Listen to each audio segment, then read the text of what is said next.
Hello again, everybody. Zack Attack is here with my TNA Impact review for tonight, September the 13th, 2012.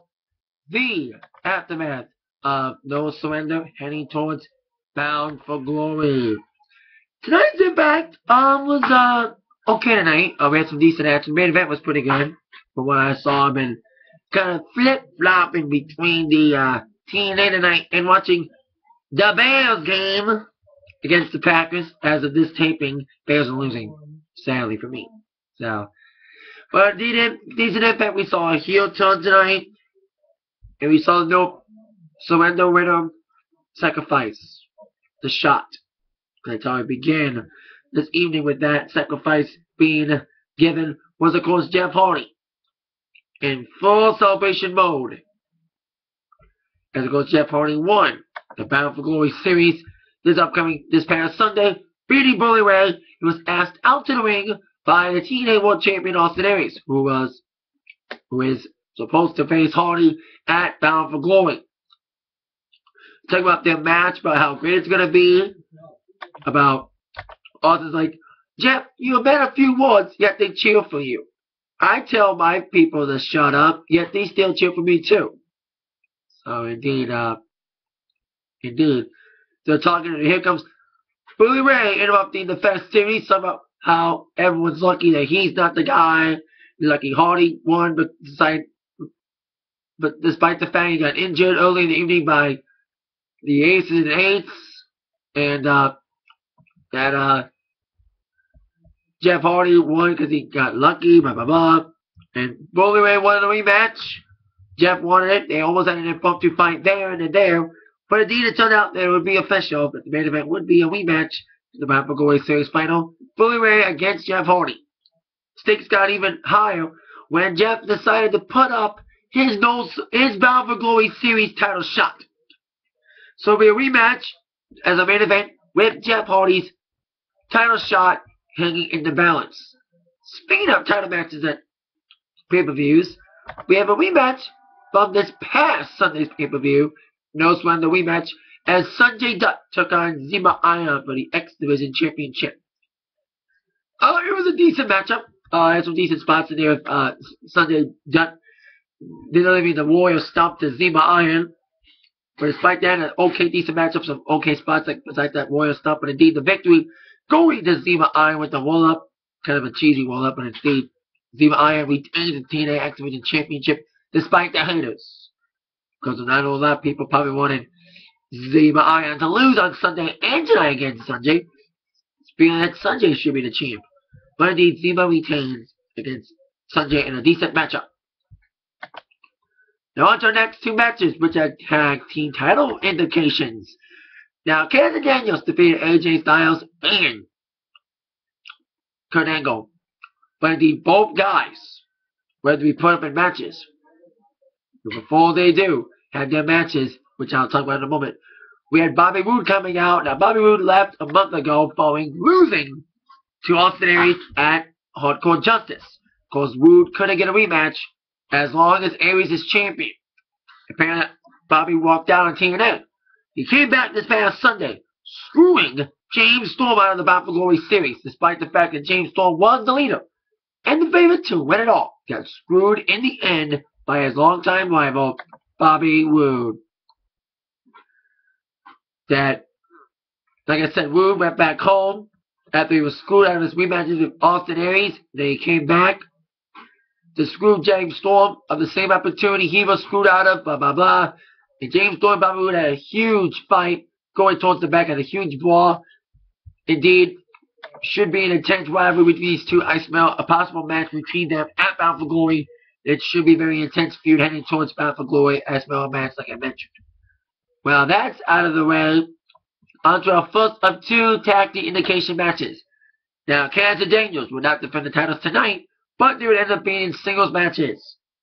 Kaz will be taking on one half of Angle and AJ, while Daniels will be facing one half of Chavo and Hernandez, being AJ and Kaz winning first. Now, if AJ or Chavo, who would be facing the champs, get a win over one of the champs, they would get a rematch for their team. If Kaz or Daniels wins, the team would not get a shot. So it's AJ and Kaz kicking off. AJ would have won. He would get a title shot, a rematch for the tag team titles against Kaz and Daniels for him and Angle. Very good matchup between these two. I know they wrestled many times, but indeed it was a very great matchup with kind of back and forth action between these guys. Kaz taking control, but of course AJ nailed the flying forearm. And also the Pele, which got the Styles Clash for the victory. That means AJ gets a shot against Kaz and Daniels with Kurt Angle. We'll see how Chavo can do against Daniels to get his team a title shot. So they go, okay, matchup with AJ and Kaz, with AJ getting the victory. And future title match, tag title match for him and Angle. Now, in our next match, our couple backstage segments, including Hulk Hogan going back to the ring to talk about Ace and an Eighth with Joseph Punk, aka best guardian Brooke Hogan. Because Ace and an Eighth thing became insane. It's become insane lately. The war got very intense between TNA and Ace and an Eighth this past Sunday as Hogan locked down the Impact Zone.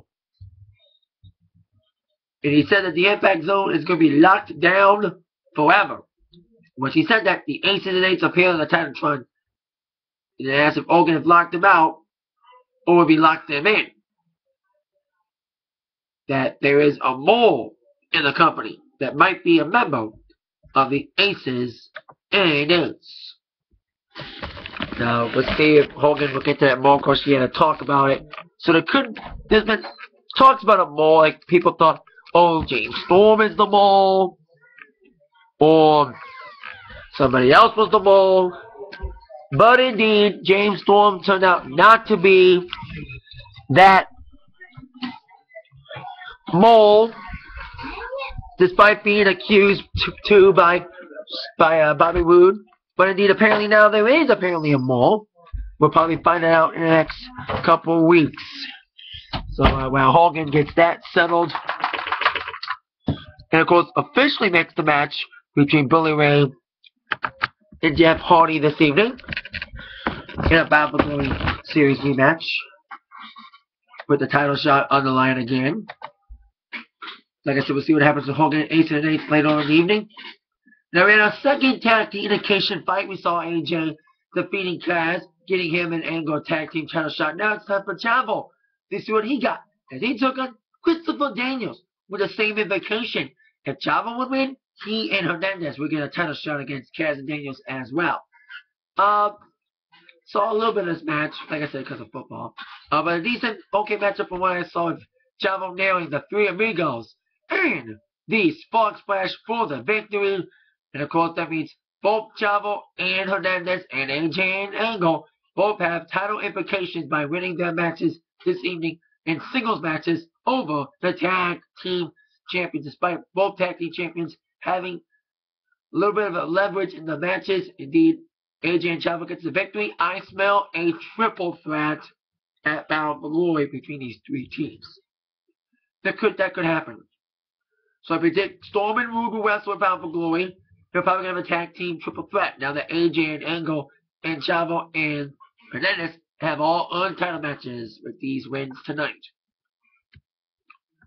Now, next week will be Open Fight Night. And we're going to have a gut check again. And Roode and Storm may have a fight at Bound for Glory after one, because Storm is going to call out Roode next week. So that's going to be very intense for Open Fight Night. Now on to our next segment, which involves Tara. Now Tara lost this past Sunday against Miss Tessmacher. And it seems that Tara's trying to show friendship with Tessmacher. So there you go. That Tara was seemingly proud of Tessmacher. But I saw the heel turn coming.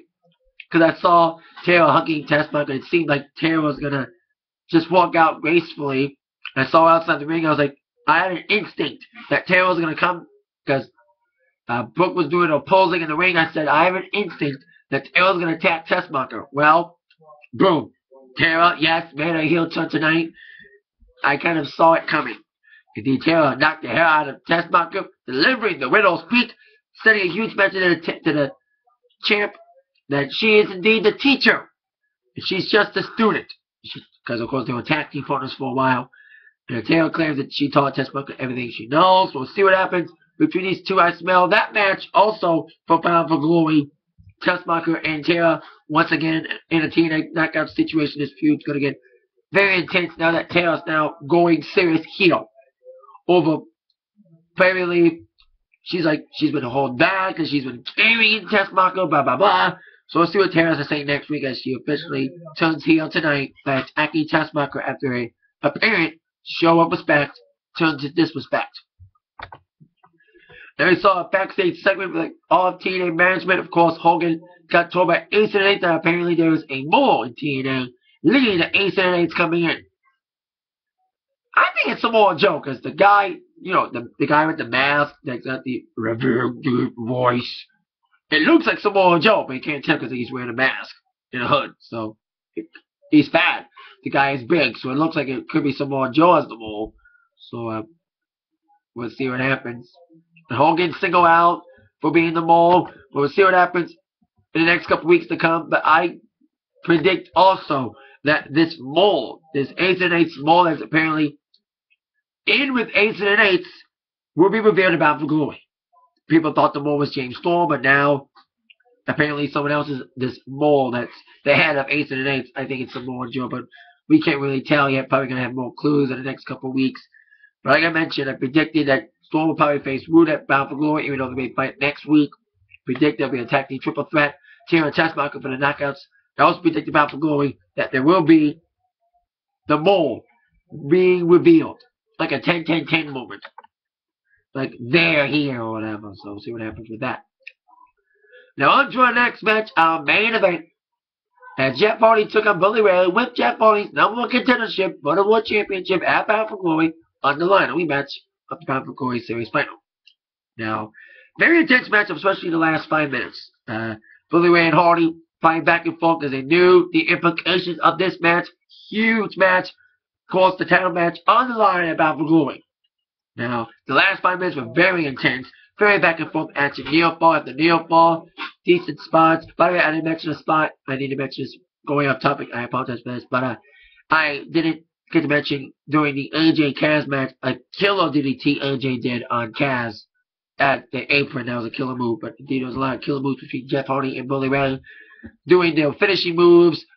Bubba delivered a Bubba Bomb, but Jeff Hardy kicked out. Jeff Hardy had many attempts at the Swanton Bomb. It's a very intense matchup between Bully Ray. But it ended as Jeff nailed the Twist of Fate twice. I think Bully botched the first one. For the second one, he got down. But Jeff Hardy got the Swanton, finally connected it. 1, 2, 3. Jeff Hardy won in a very intense matchup with Bully Ray. And Jeff Hardy remains your #1 contender for the Austin Aries' title at Bound for Glory. So, the World Bound for Glory officially kind of began tonight with a couple things hinted for Bound for Glory. So, indeed, on the Bound for Glory of Hardy getting a shot against Aries, defeating Bully Ray twice in less than a week. So there you go. See what goes down Bound for Glory. Like I said, decent impact tonight. It was tough to watch it. But I survived watching it tonight with the Bears on. That is it for my TNA Impact review. Thank you very much for watching that 9 minutes act. By the review from Zach, like I said, okay impact tonight, decent one. Hope it gets better before Bound for Glory. See you later. Yeah. Go Bears.